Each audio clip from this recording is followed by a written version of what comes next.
Hello, നമസ്കാരം. നമ്മളിന്നൊരു വളരെ രസകരമായിട്ടുള്ളൊരു വെണ്ട കൃഷിയാണ് കാണുന്നത്. അത് കഴിഞ്ഞാൽ ഉടൻ തന്നെ നമുക്ക് കാണുന്നൊരു കാഴ്ചയുണ്ട്. നോക്കണേ, ചെണ്ടുമല്ലിക്കൂട്ട്. തിരുവാവണിരാവ് മനസാകെ നിലാവ് മലയാള ചുണ്ടിൽ മലരോണ പാട്ട്.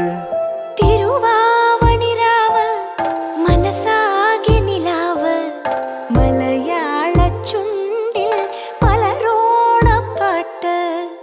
മാവിൻ കൊമ്പേറുന്നൊരു പൂവാലിക്കുയിലേ മാവേലി തമ്പ്രാന്റെ വരവായാ ചൊല്ല്. എൻ്റെ പേര് സിജോ എന്നാണ്. ഞാനിവിടെ കൊഴിഞ്ഞാമ്പാറ പഞ്ചായത്തിൽ തെനക്കുളം എന്ന സ്ഥലത്താണ് ഇവിടെ നമ്മൾ ചെണ്ടുമല്ലി കൃഷി ചെയ്തിട്ടുള്ളത്. കൊഴിഞ്ഞാമ്പാറ കൃഷിഭവൻ്റെ കീഴിൽ അവരുടെ എല്ലാം മേൽനോട്ടത്തിലാണ് നമ്മൾ ഈ കാര്യങ്ങളെല്ലാം ചെയ്ത് ഭംഗിയാക്കിയിട്ടുള്ളത്. എന്താണ് നമ്മൾ ഈ പൂക്കൃഷിയിലേക്ക് ഇങ്ങനെ ഇറങ്ങാൻ, അല്ലെ എന്താണ് ഇതിനെക്കുറിച്ച് പറയാനുള്ളത്? ഞാൻ വിദേശത്ത് ആയിരുന്നു, യുഎയിലായിരുന്നു, ബിസിനസ്സൊക്കെ നടത്തിയായിരുന്നു. അപ്പോൾ കുറച്ച് കാലമായിട്ട് ഇപ്പോൾ നമ്മളിപ്പോൾ നാട്ടിൽ സെറ്റിലാവാന്നുള്ള പ്ലാനിൽ നാട്ടിലേക്ക് വന്ന് നിന്നപ്പോൾ നമുക്ക് എന്തെങ്കിലും ഒരു പരിപാടി ചെയ്യണം എന്നുള്ളൊരു ആഗ്രഹം ഉണ്ടായിരുന്നു. അപ്പോൾ നമുക്ക് കൃഷിയും കാര്യങ്ങളൊക്കെ വളരെ ഇൻട്രസ്റ്റിംഗ് ആയിട്ടൊരു ഫ്രീ ഇത് ഉണ്ടായിരുന്നു.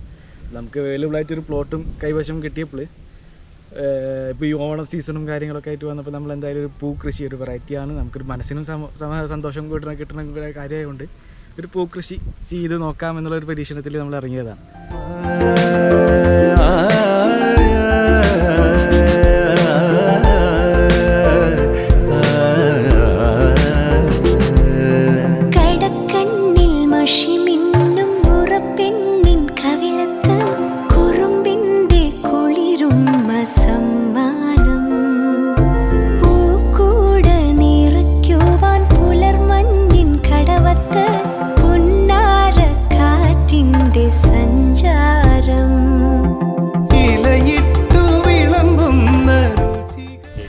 എന്തായാലും കൊഴിഞ്ഞാമ്പാറ കൃഷിഭവൻ്റെ പരിധിയിലുള്ള സിജോനെ ആദ്യം പിന്നെ കൃഷിഭവനിൽ വന്ന് പരിചയപ്പെടുമ്പോൾ തന്നെ ആ ഒരു കൃഷിയോടുള്ള താല്പര്യം എന്ന് വെച്ചാൽ അതിനോട് എന്ന് വെച്ചാൽ വാക്കുകളിൽ തന്നെ നമുക്ക് മനസ്സിലാക്കാൻ പറ്റും. പിന്നെ പറഞ്ഞാൽ പ്രവാസിയാണെന്ന് പറഞ്ഞു. അപ്പോൾ പ്രവാസി അവിടെ നിന്ന് ഇങ്ങോട്ടേക്ക് കൃഷിയിലേക്ക് വരണമെന്ന് പറഞ്ഞപ്പോൾ അതിൻ്റെ വേറൊരു സന്തോഷം.